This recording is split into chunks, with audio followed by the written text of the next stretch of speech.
ಒಬ್ಬ ಧನಶೆಟ್ಟಿ ಅಂತಿದ್ದ. ಆತನ ಹೆಸರು ಧನಶೆಟ್ಟಿ. ಆತನ ಮನೆಗೆ ಗುರುನಾನಕರು ಅವನ ಆಮಂತ್ರಣದ ಮೇರೆಗೆ ಬಂದಿರ್ತಾರೆ. ಗುರುನಾನಕರಂದ್ರೆ ನಿಮಗೆಲ್ಲ ಗೊತ್ತಲ್ಲ, ಸಿಖ್ ಧರ್ಮದ ಗುರುಗಳು. ಗುರುನಾನಕರು ಅವನ ಮನೆಗೆ ಬರ್ತಾರ ಅಂತ ಸುದ್ದಿ ಗೊತ್ತಾದ ಕೂಡಲೇ ಅವ ಏನು ಮಾಡಿದ್ದ ಅಂತಂದ್ರೆ, ಈ ಸ್ವಾಗತಕ್ಕೆ ನೀವೆಲ್ಲ ಮಾಡಿರ್ತೀರಿ, ನಿಮಗೆಲ್ಲ ಗೊತ್ತು. ಕೆಲವು ಜನ ಬಾಳಿ ಕಂಬ ತಂದು ಕಟ್ಟಿರ್ತೀರಿ, ಕೆಲವು ಜನ ತೆಂಗಿನ ಗರಿಗಳನ್ನು ಕಟ್ಟಿರ್ತೀರಿ, ಇನ್ನು ಕೆಲವು ಜನ ನಾನಾ ಥರದ ಅಲಂಕಾರಗಳನ್ನು ಮಾಡಿರ್ತೀರಿ. ಇವ ಏನು ಮಾಡಿದ್ದ ಅಂತಂದ್ರೆ, ಈ ಪಟಾಕಿಗಳು ಅಂತ ಇರ್ತಾವಲ್ಲ, ಪರ್ಪರೆಗಳು, ಅವನ್ನ ಕಟ್ಟಿಸಿದ್ದವ ಉದ್ದಕ್ಕೆ 1 ಕಿಲೋಮೀಟರ್ ಗಂಟ್ಲೆ. ಏನಪ್ಪ ಇದು ಧನಶೆಟ್ಟಿ ಎಷ್ಟಾ ಕುಂಡ ಕಟ್ಸಿಯಲ್ಲ, ಎಲ್ಲಿಂದ ಎಲ್ಲಿ ತನಕ ಇದನ್ನು ಮಾಡಿಸಿಯಲ್ಲ ಅಂತಂದಾಗ ಅವ ಹೇಳ್ತಾನ, ಗುರುಗಳೇ ಇದನ್ನೇನು ಕಟ್ಸಿನಲ್ಲ, ಒಂದು ನಿಮ್ಮ ಕಡೆಗೆ ಸ್ವಾಗತ ಆದ್ರೆ ನಿಮ್ಮನ್ನು ಸ್ವಾಗತ ಮಾಡಿಕೊಳ್ಳಿಕ್ಕೆ ಆಗಿದ್ರೆ, ಇನ್ನೊಂದು ಕಡೆಗೆ ಜನರಿಗೆ ಇದ್ರ ಸೂಚನೆ 1 ಲಕ್ಷ ನನ್ನ ಕಡೆಗೆ ಐತೆ ಅಂತ ತಿಳ್ಕೊಬೇಕು. ಎನಿಸಲವ ಎಷ್ಟು ಮಂದಿ ಎನಸಂಗಿರ್ಲಿ, 1 ಕಿಲೋಮೀಟರ್ ಗಂಟ್ಲೆ ಕಟ್ಟ್ಯಾನ ಅವನು. ಒಂದು ಪರ್ಪರಿಗೆ 1 ಲಕ್ಷ ನನ್ನ ಕಡೆಗೆ ಐತೆ ಅಂತೇಳಿ ಅದ್ರ ಅರ್ಥ, ಅಷ್ಟು ಹಣ ಗಳಿಸಿನಿ ನಾನು ಅಂತಂದ. ಅದ್ಭುತ ಬಿಡಪ್ಪ, ನಿನ್ನಷ್ಟು ಯಾರೂ ಗಳಿಸಿಲ್ಲ, ಬಹಳ ಗಳಿಸಿದಿ. ಅಂತೂ ಒಟ್ಟ ಇದನ್ನು ಗಳಿಸಬೇಕಾದ್ರೆ ಬಹಳ ಕಷ್ಟಪಟ್ಟಿದೆ. ಎಂತಾದ್ರಿ, ಊಟ ಇಲ್ಲ, ನೀರಿಲ್ಲ, ನಿದ್ರಿಲ್ಲ, ನೀರಡಿಕೆ ಏನಿಲ್ಲ, ಎಲ್ಲ ಬಿಟ್ಟು ಗಳಿಸೀನಿ, ಅಡ್ಡಿ ಇಲ್ಲ. ಭಾಳ ಚಲೋ. ಅವ್ರು 1 ದಿನ 2 ದಿನ 3 ದಿನ ಉಳ್ಕೊಂಡ್ರು. ಹೋಗಬೇಕಾದ್ರೂ ಹೋಗಿ ಬರ್ತೀವಪ್ಪ ಅಂತಂದ್ರು. ಇಬ್ಬರು ಗಂಡ ಹೆಂಡತಿ ಹೋಗಿ ಬರ್ರಿ ಅಂತೇಳಿ ಕಳ್ಸಾಕಂತ ಹೊರಗೆ ಬಂದರು. ಅವ್ರು ನಡ್ಕೊತ ಹೋಗೋರು ಪಾದಚಾರಿಗಳಾಗಿ ಹಿಂಗೆ ಹೋಗ್ತಿರ್ಬೇಕಾದ್ರೆ ಸ್ವಲ್ಪ ಮುಂದಕ್ಕೆ ಹೊಂಟಿದ್ರು. ಒಮ್ಮೆಗೆ ಹೆಂಗೆ ಒಳಗೆ ಹೋಗಕ್ಕೆ ಬರ್ತೈತಿ, ಗುರುಗಳು ಸ್ವಲ್ಪ ಕಣ್ಮರಿ ಆಗೋ ತನಕ ನಿಂದ್ರು ಅಂತೇಳಿ ಇಬ್ಬರು ಕೂಡಿ ಕೈ ಮುಕ್ಕೊಂಡು ನಿಂತಿದ್ರು. ಗುರುನಾನಕರು ಸ್ವಲ್ಪ ಮುಂದಕ್ಕೆ ಹೋಗಿ, ಧನಶೆಟ್ರ ಬರ್ರಿ ಇಲ್ಲಿ ಹಿಂಗೆ ಕರೆದ ಕೂಡಲೇ ಓಡಿ ಬಂದ. ಯಾಕೋ ಗುರುಗಳು ಕರೀತಾರಂತೆ. ಈ ಜೋಳಿಗೆ ಈ ಅಂಗಿ ಆಗಾಗ ಹರಿತೈತೆ ಅಂತ ಹೇಳಿ ಇದ್ರಾಗ ಒಂದು ಸೂಜಿ ಇಟ್ಕೊಂಡಿದ್ದು ನಾನು. ಇತ್ತಿತ್ತಲಾಗ ಘನ ಚುಚ್ಚಾಕತೈತೆ, ಅದು ಬಹಳ ಚುಚ್ಚಾಕತೈತಿ. ಒಂದು ಸ್ವಲ್ಪ ನಮಗೂ ವಯಸ್ಸಾತು, ಈ ಸೂಜಿ ನಿಮ್ಮ ಕೈಯಾಗ ಕೊಡ್ತೀವಿ, ಈ ಸೂಜಿನ ಸ್ವರ್ಗಕ್ಕೆ ಬರೋ ಮುಂದೆ ತರಬೇಕು ಅಂತ ಅಂದ್ರವ್ರು. ಮುಂದೆ ನಾನು ಸ್ವರ್ಗಕ್ಕೆ ಹೋಗಾವದೀನಿ, ನೀನು ಸ್ವರ್ಗಕ್ಕೆ ಹೋಗಾವದಿಯಲ್ಪ, ಈ ಸೂಜಿನ ಸ್ವರ್ಗಕ್ಕೆ ತಗೊಂಡು ಬಾ ಅಂತಂದು ಕೂಡಲೇ ಆಯ್ತ್ರಿಯಪ್ಪ ತರ್ತೀನಿ ಅಂತ ಇಸ್ಕೊಂಡ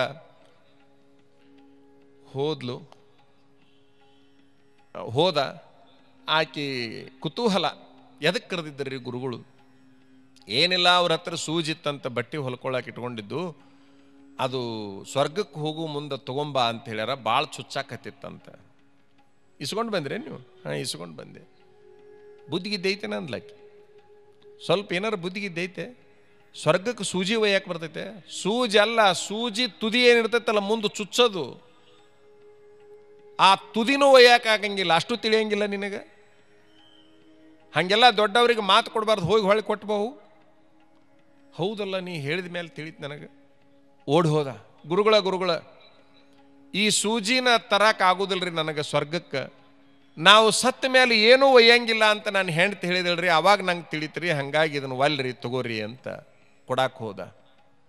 ಅವ ಅಂತಾನ, ಗುರು ಅಲ್ಲಪ್ಪ, ಒಂದು ಸೂಜಿಯನ್ನು ಅಲ್ಲಿಗೆ ತರಕ್ಕೆ ಆಗೋದಿಲ್ಲ ಅಂತೀಯಲ್ಲ, ಮತ್ತಿಷ್ಟ ಕುಂಡ ಕಳಿಸಿ ಅಲ್ಲಿ ಅಷ್ಟು ಒಳಗಿಟ್ಟಿನಿ, ಈ ಸಿಂಬಾಲಿಗೆ ಹಿಂಗೆ ಮಾಡಿಟ್ಟಿನಿ ಅಂದಿಲ್ಲ, ಮತ್ತು ಅದನ್ನೇ ಹೆಂಗೆ ತರಾವ್ ನೀನು ಅಂತಂದಾಗ, ಹೌದಲ್ರಿ, ಇದು ಯಾವುದು ನನ್ನ ಹಿಂದೆ ಬರುವುದಿಲ್ಲಲ್ಲ, ಸೂಜಿನೇ ನನ್ನ ಹಿಂದೆ ಬರುವುದಿಲ್ಲ ಅಂತಂದ ಮೇಲೆ ನಾ ಗಳಿಸಿಟ್ಟಿದ್ದೆಲ್ಲ ನನ್ನ ಹಿಂದೆ ಬರುವುದಿಲ್ಲಲ್ಲ ಅಂತೇಳಿ ಒಪ್ಕೊಂಡ.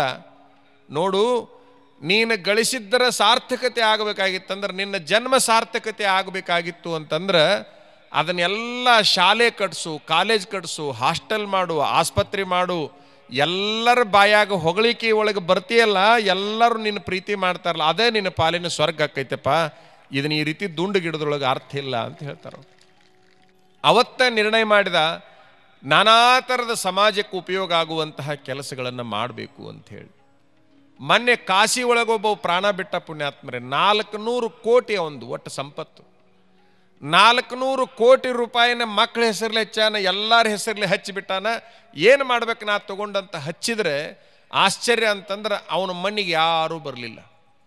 ಅವ ಸತ್ತಾಗ ಯಾರೂ ಬರಲಿಲ್ಲ. ಓನೇನವ್ರು ಎಲ್ಲರೂ ಸೇರಿಕೊಂಡು ಮನ ಮಾಡಿದರು. ಅವ ಗಳಿಸಿದ್ದೆಷ್ಟು 400 ಕೋಟಿ.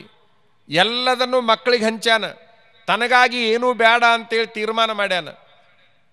ಕೊನೆ ಕಾಲಕ್ಕೆ ಸಮಾಜದ ಜನಗಳೆಲ್ಲ ಸೇರಿ ಅವನಿಗೆ ಮಣ್ಣು ಹಾಕೋ ಪ್ರಸಂಗ ಬಂತೆ ಹೊರತಾಗಿ ಯಾರೂ ಕೂಡ ಏನು ದುಡಿದಿದ್ದನ್ನು ಹಂಚಿಕೊಂಡ್ರಲ್ಲ ಅವ್ರು ಯಾರೂ ಬರಲಿಲ್ಲ ಅಂತಕ್ಕಂಥದ್ದು ಪೇಪರ್ನೊಳಗೆ ಬಂದಿತ್ತು.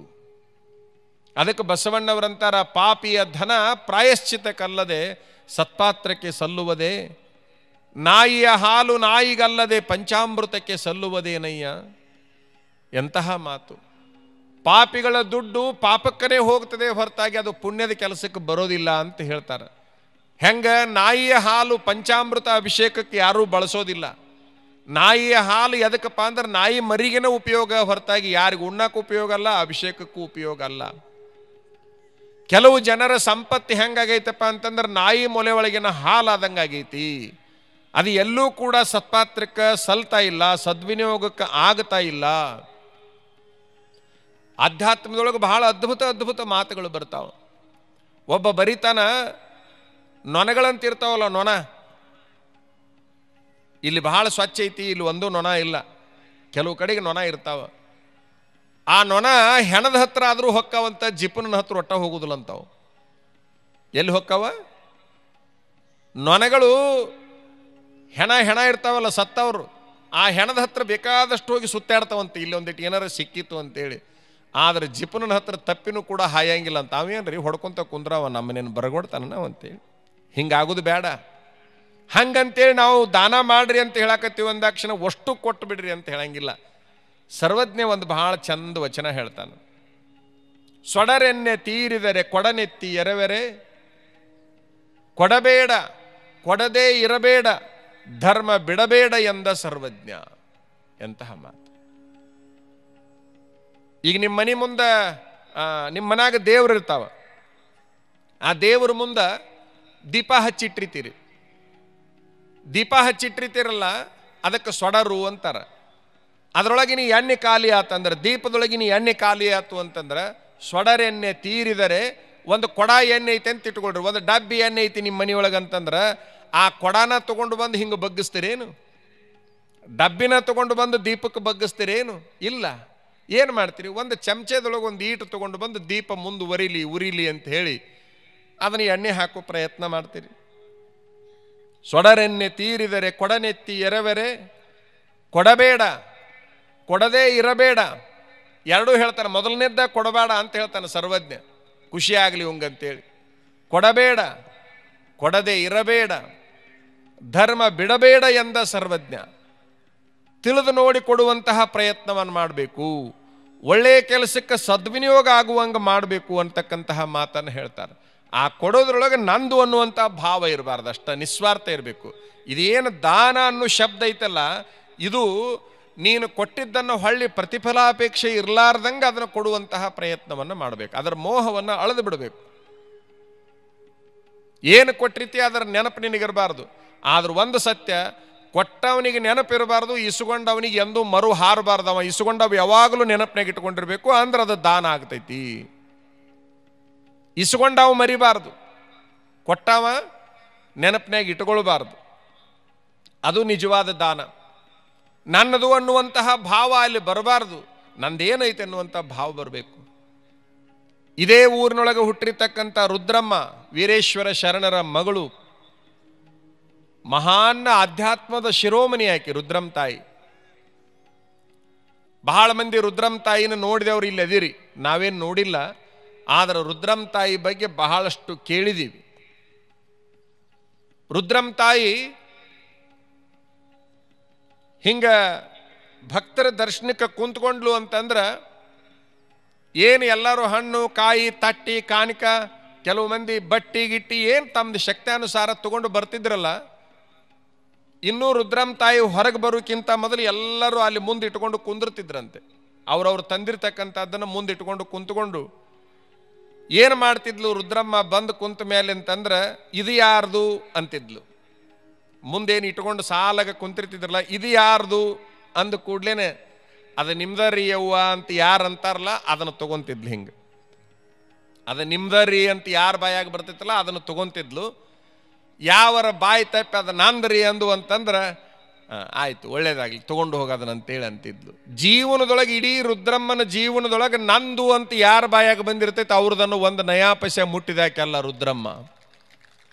ನಾ ತಿಳುವಳಿಕೆ ಇಲ್ದಂಗೆ ಅಂದಿನಂದ್ರೂ ಕೂಡ ಅದನ್ನು ಒಪ್ತಿದ್ದಿಲ್ಲ ರುದ್ರಮ್ಮ. ಇಲ್ಲ, ನಿಂದ ಅದು ತೊಗೊಂಡು ಹೋಗು. ಎಷ್ಟು ಸೂಕ್ಷ್ಮ ಇರ್ತೈತಿ. ನಾವು ಏನನ್ನ ಕೊಡಕ್ಕೆ ಹೊಂಟಿವೆಲ್ಲ ಅದನ್ನು ಯಾವಾಗೂ ಕೂಡ ನಂದು ಅನ್ನುವಂತಹ ಭಾವ ನಮ್ಮ ಹತ್ರ ಬರಬಾರ್ದು ಅನ್ನುವಂಥದ್ದನ್ನು ನಾವು ವಿಚಾರ ಮಾಡಬೇಕು. ನಂದು ಅನ್ನುವಂಥದ್ದು ಬಂತು ಅಂತಂದ್ರೆ ಅದು ಎಲ್ಲಿಗೆ ಹೋಗಿ ನಿಲ್ತದೆ ಹೇಳಲಿಕ್ಕೆ ಆಗೋದಿಲ್ಲ. ಅದನ್ನು ಅಳಿಬೇಕು, ನಂದು ಅನ್ನುವಂಥದ್ದನ್ನು ಅಳಿಬೇಕು.